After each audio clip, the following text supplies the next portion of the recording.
Alrighty then, ladies and gentlemen, back at it on to number 3 of the FRQ section of the 2019 AP Calculus AB examination, and you'll notice that that also begins part B of that FRQ section, which has 4 questions and notably says no calculator is allowed for these questions. So our first 2 questions, we were making use of our handy dandy trusty Texas Instrument, or Casio if you're a sociopath, graphing utility.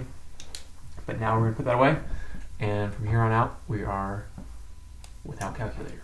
I'm going to try to get through this one a little quicker. I know we've been taking kind of an extended period on each question, but they do just take a while to kind of get the hang of, even for me to explain them. This is my first time going through these, but I will try to, where possible, be as efficient as I can.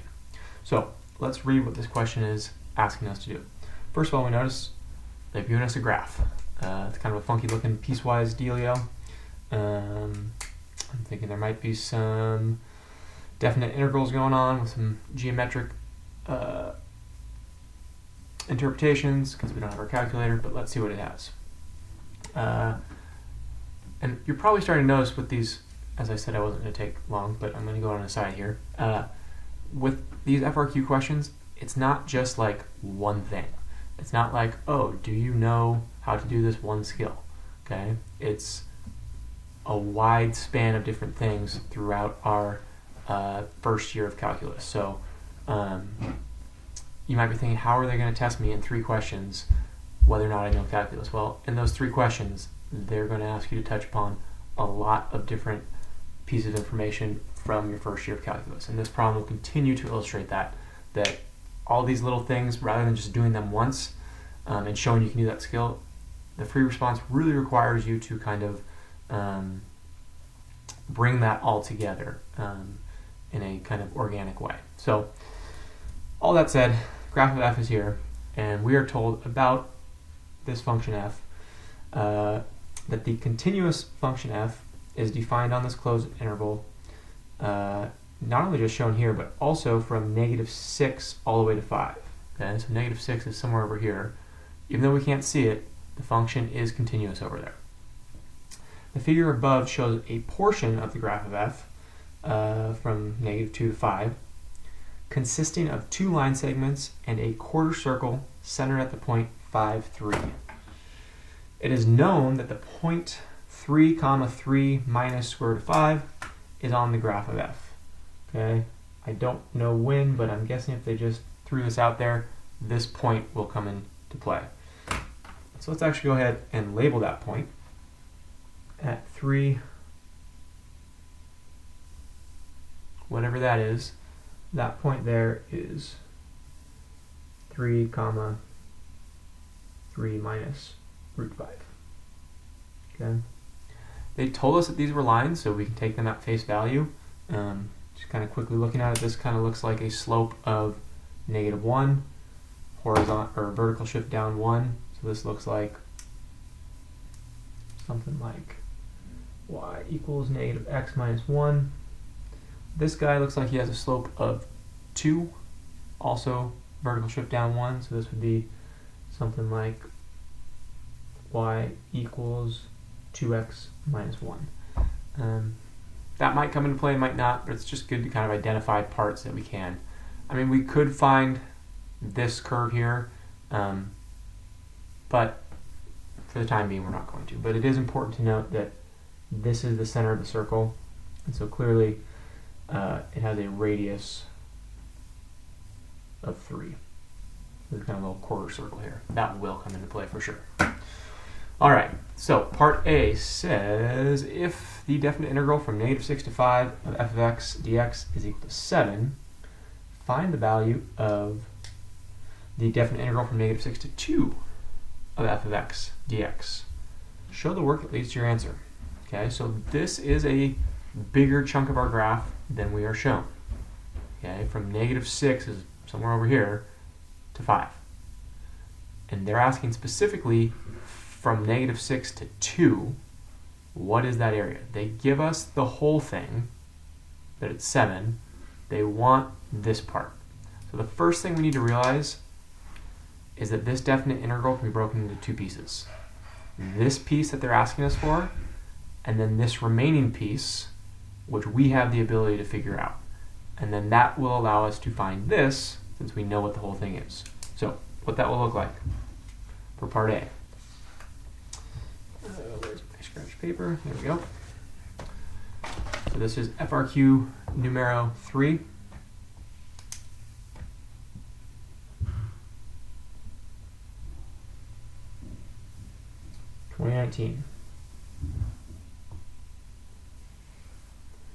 Part A. We're going to claim that the integral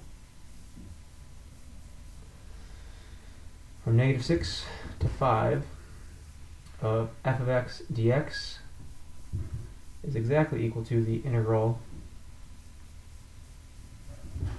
from -6 to 2 of f of x dx plus, I'm going to break this into 2, the integral, I'm sorry, it should be to -2. From -6 to -2, which is the part that's off of our graph, part that we cannot see over here. That piece plus the piece from -2 to 5, which we do see on our graph, which we can mess around with. Those two things add up to that thing, okay? You get a point just for doing that, okay? Now, what we're being tasked to find is this guy. This guy right here is what we want. Well, okay. Hopefully that means that we can figure out what these two things are. This thing, they told us, the entire definite integral is equal to 7. We don't know the definite integral from -6 to -2, because that's what we want to find. But let's take a closer look at this integral from -2 to 5, because I'm guessing we can use some geometry and maybe figure that out. So let's carefully walk through our graph and figure out what is the area from here to here. So let's focus a little bit. Might be as good as it's going to get. We can be a little tricky here. First, we're going to notice if we start at -2, this chunk from -2 to 0 is this area over the x-axis, and this area under the x-axis. Because this is a definite integral, not a total area. Oh, sorry, that's incorrect. And this area, those two things are equal, they cancel out. So that integral would be 0. We get a similar deal happening here. This little triangle under matches up with this little triangle over, so that zeroes out. So really the area that we need to figure out, I'll outline it in blue, is this guy right here. This guy right here. Okay. Which is not so bad if we break it into 2. This is a trapezoid. Luckily we just did that trapezoidal Riemann sum problem.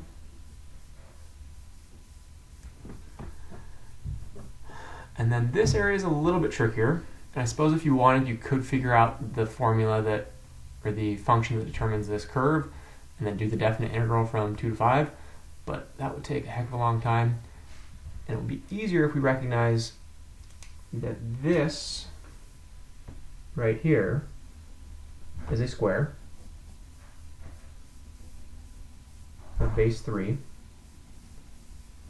And the area that we want is this square with this quarter of a circle taken out. We just want that guy. And so we're going to do it by finding the area of that square and subtracting that quarter area of the circle.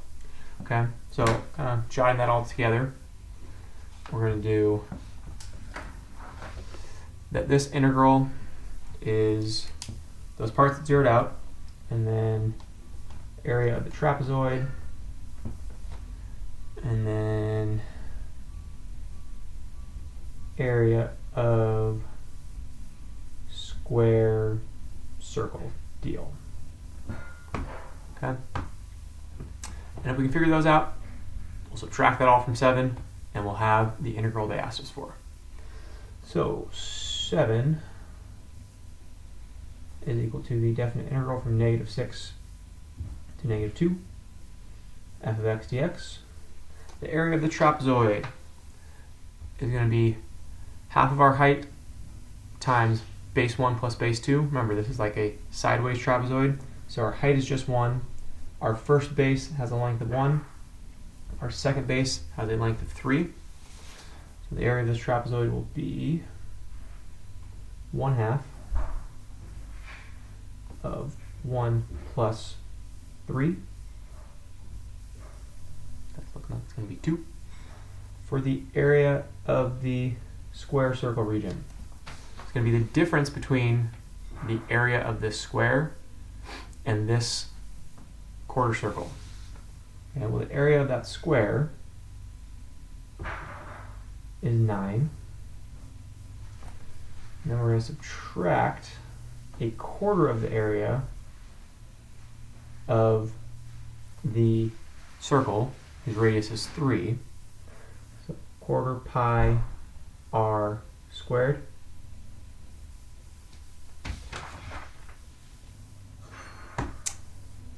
And we are officially in business. Okay? So we'll clean this up a little bit. That 7 is equal to the integral from -6 to -2 f of x dx. 1 plus 3 is 4, divided by 2 is 2, plus 2, and then the 9 combines to make 11. And then this guy turns into -9/4 pi. And then the last thing we need to do is just bring everything over and set it equal to this guy, and we will be done. That the integral from -6 to -2 of f of x dx. When we add that over, that becomes 9 pi over 4. Subtract the 11 from 7, we get -4. And that is part A. Okay. Part B. Evaluate the definite integral from 3 to 5 of that guy. Twice the derivative of f of x plus 4 dx. So I'm seeing an integral and a derivative, an integral and a derivative, and I'm thinking second fundamental theorem of calculus. Okay? So B, you want to evaluate from 3 to 5 the integral of 2 times f prime of x plus 4 dx.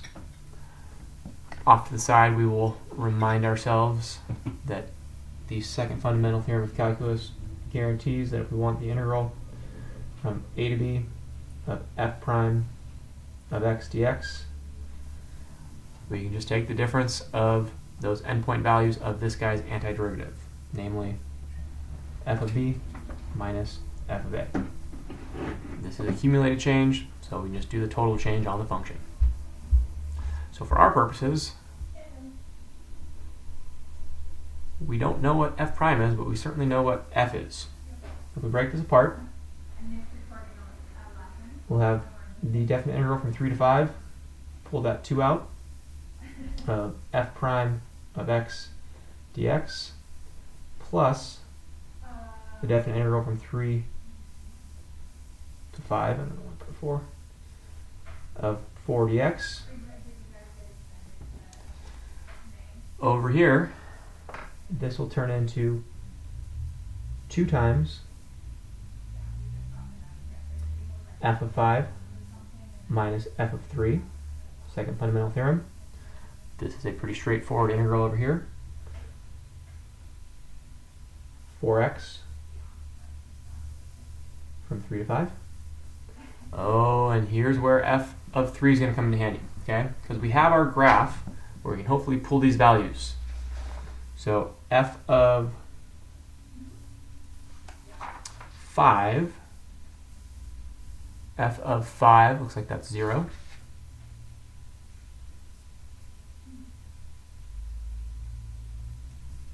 Minus f of 3, we would have been in trouble if they hadn't told us in the problem's lead up what the function value at 3 is. Well, it's 3 minus root 5.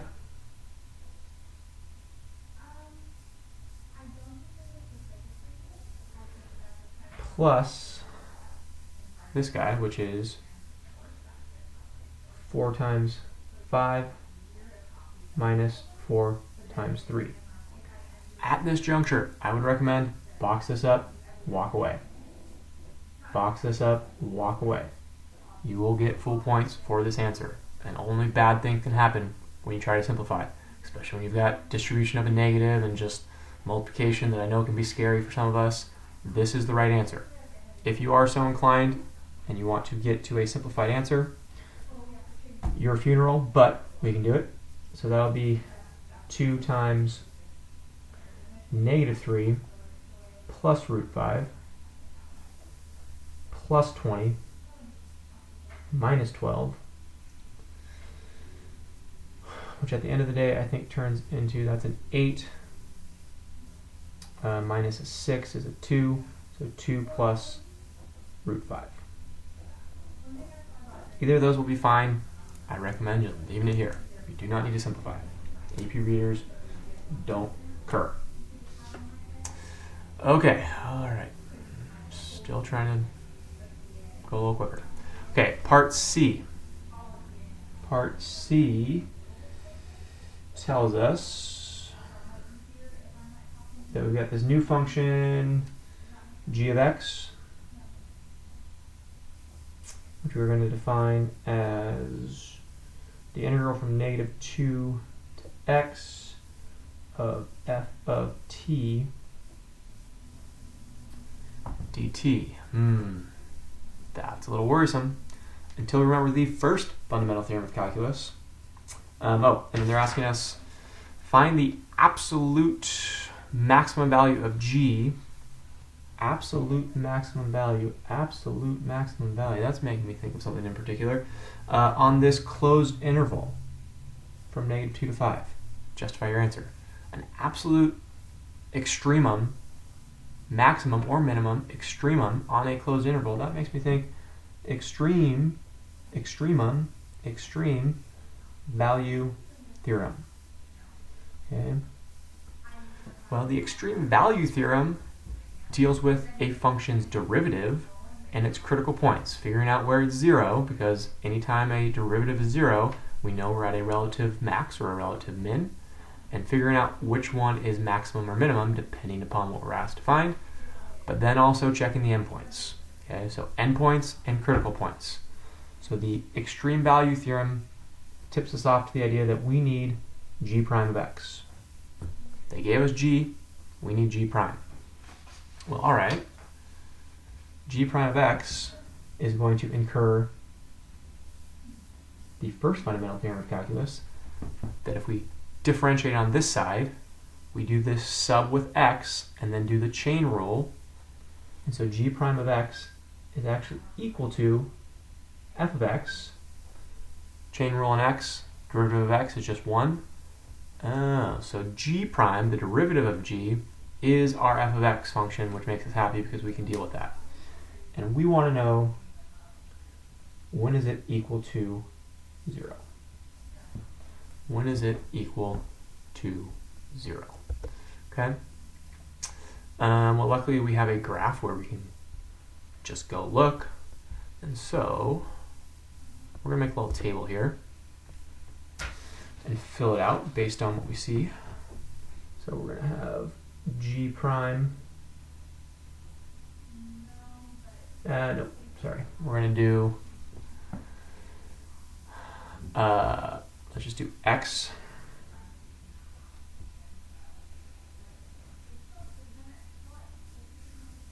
Starting at the endpoint of negative 2. And then we're going to see, okay, where else do we need to check? Well, the zeros of f of x, because again, f of x is our derivative of g. And we want the critical points of g. So at -1,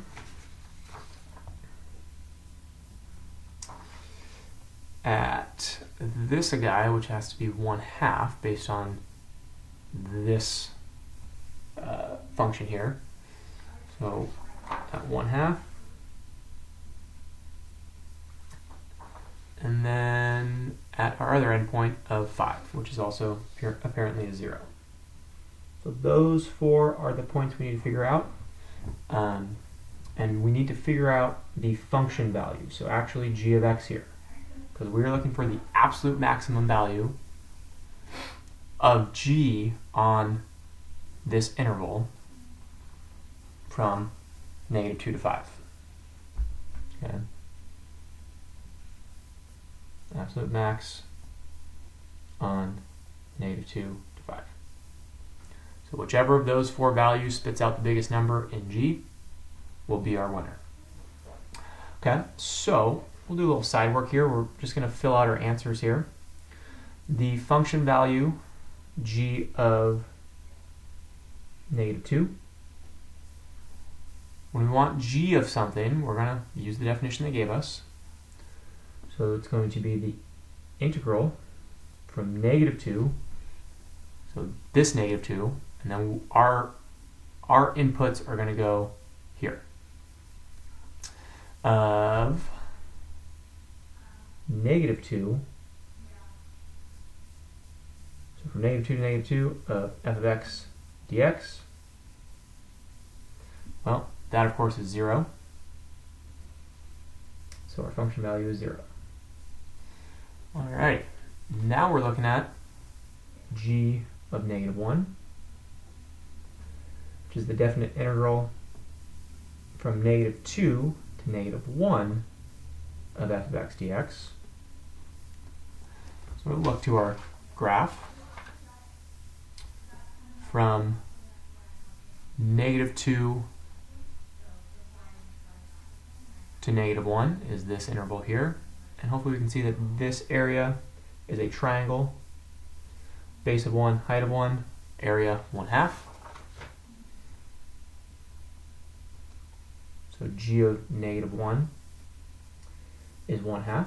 So far that's our absolute maximum because it's bigger than 0. For g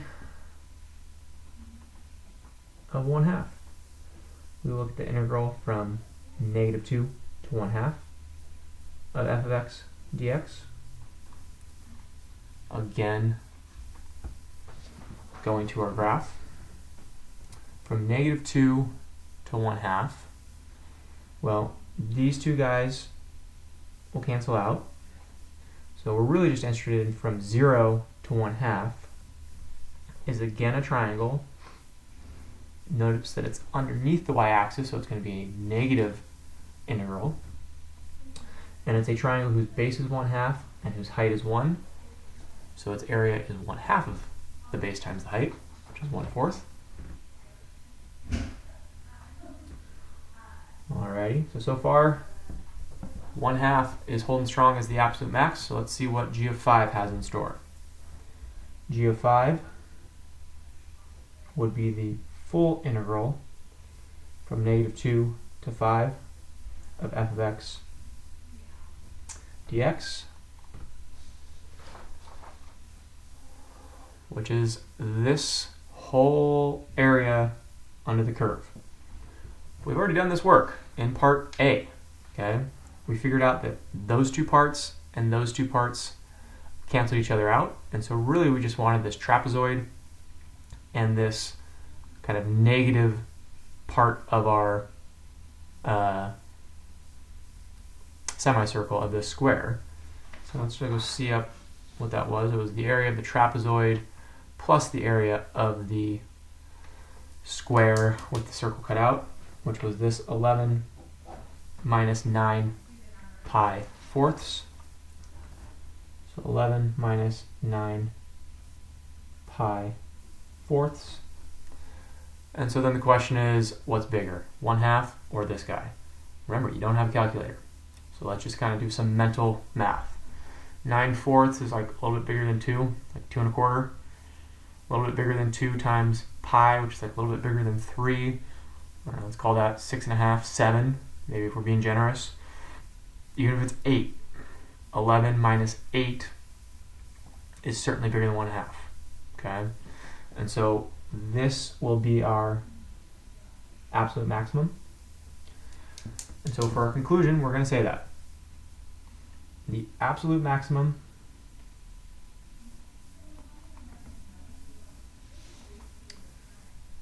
and again, if we're struggling, panicking to figure out how to say this, look at the problem. The absolute maximum value, and this is also good because instead of falling into the trap of saying, oh, it's x equals 5, they want the value. They want the g, okay? They want 11 minus 9 pi fourths. So the absolute maximum value of g on the interval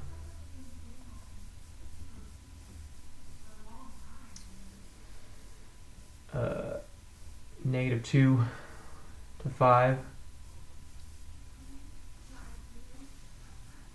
is 11 minus 9 pi fourths. And if you want to be super anal, you can say at x equals 5, just to be thorough. And maybe you're panicking, you don't know which one they want, give them both. Give them the value, give them where it happens. Oh, happy day. Okay, and oh, I thought we might keep it under the half-hour mark, but things are not looking good. Okay, so let's see if we can bolt through part D. Part D is a limit. Ew, really? I told you these things are far-flinging. It's not just one section of your calculus brain. It's like all of this. So part D is find the limit as x approaches 1 of that nasty thing. You'll see in a second, it's not that nasty. Okay, and I think we will actually be able to fit it right here, but maybe not. So the limit as x approaches 1 of 10 to the x minus 3 times f prime of x divided by f of x minus arctan. Who says arctan? We'll say inverse tan of x. Our first strategy with any limit problem is let's plug that sucker in and see if it works. So we're going to plug in a 1 everywhere we see an x. 10 to the first minus 3 times f prime of 1 divided by f of 1. Notice that those are different. F prime of 1, f of 1 minus the inverse tangent of 1. Okay. Unfortunately, you cannot box this up. Okay.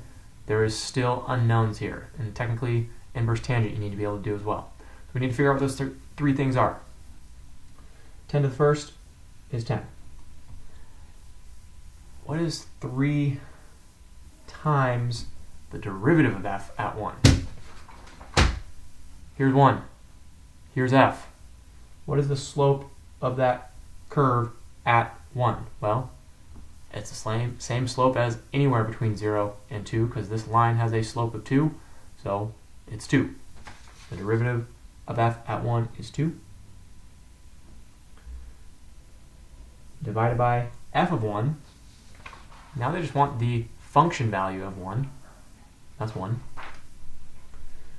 And inverse tangent of 1. What angle gives us a tangent of 1?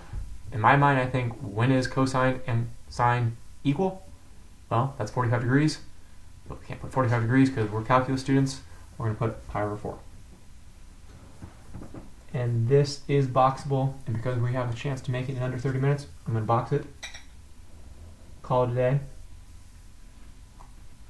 And that was example 3, FRQ 3 from the 2019 Calculus AB examination. Booyah.